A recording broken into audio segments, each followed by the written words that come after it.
Well, I mean, it really, this is, you do what you love, and it really, it comes through.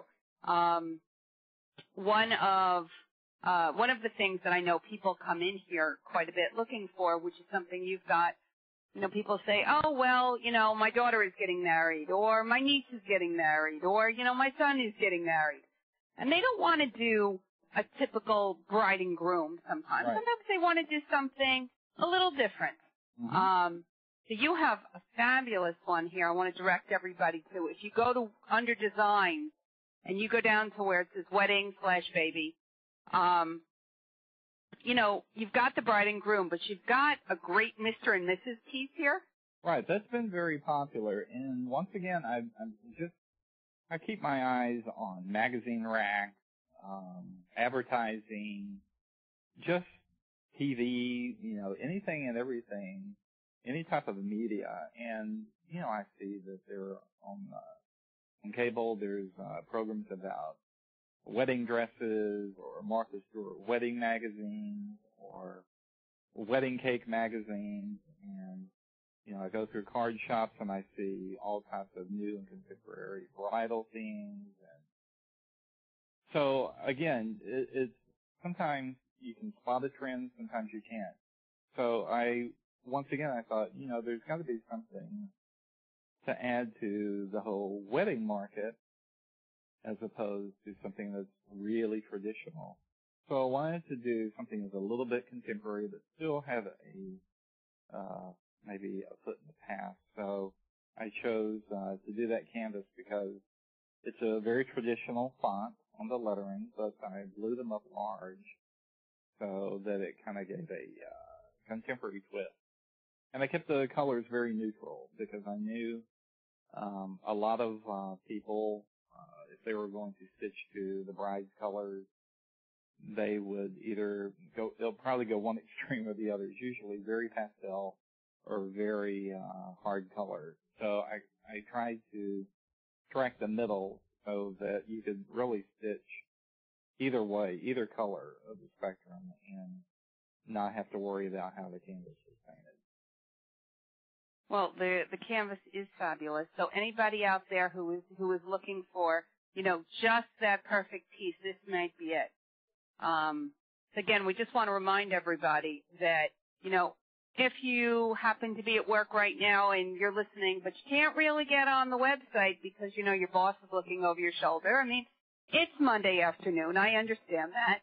When you get home, you're going to go to his website, which, again, is www.RaymondCrawford.com.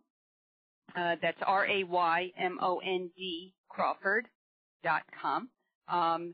The site itself is a wholesale site, everybody. That means there are no prices on the site.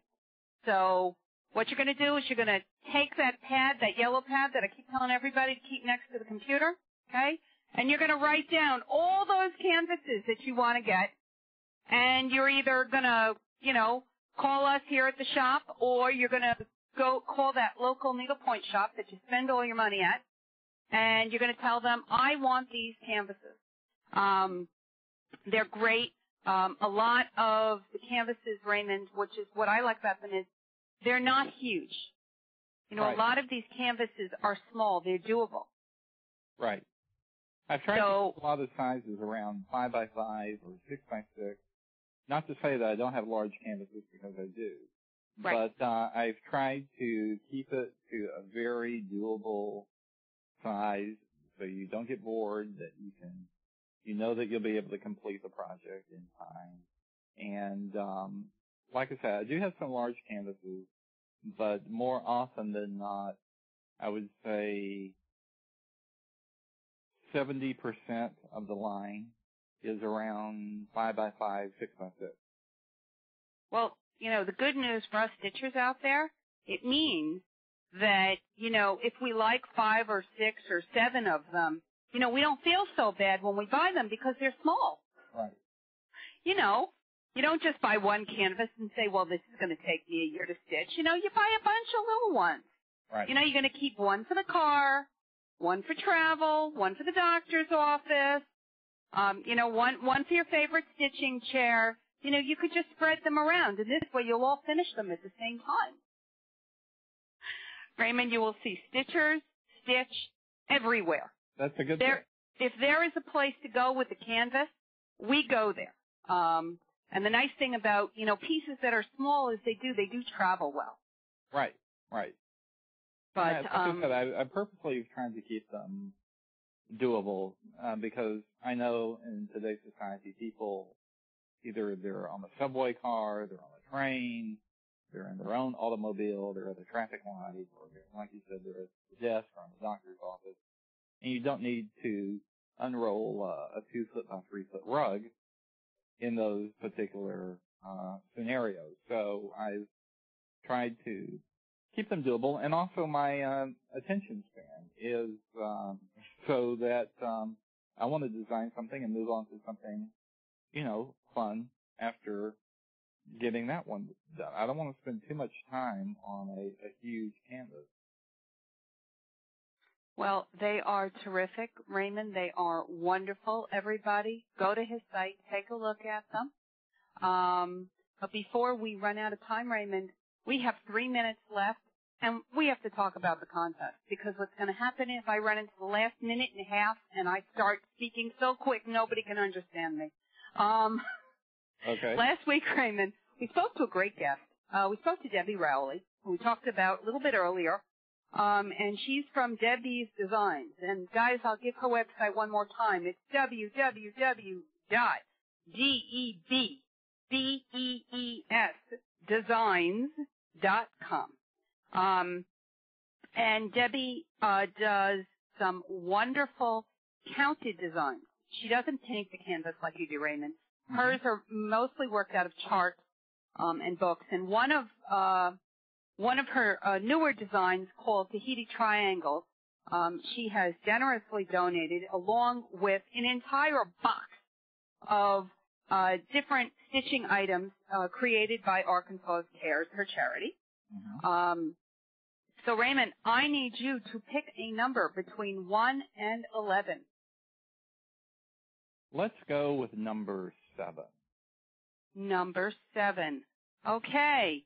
Our winner this week is Sandy Paulson. Sandy, I don't know where you're from because I don't have your address next to me. Otherwise, I would announce your town. But congratulations, you are our winner this week. We will be getting in touch with you by email and getting you off this great box of stuff. And to remind everybody, really, it's not hard to enter the contest, guys. I know you're listening. I see the numbers. Send me an email. It's really, really easy. And speaking of easy, we need a magic word. Let's make it butterfly. Butterfly. Okay, guys, can I spell this? This is the question. I think I can. It's B-U-T-T-E-R-F-L-Y. That's right. Butterfly. Okay, this is good.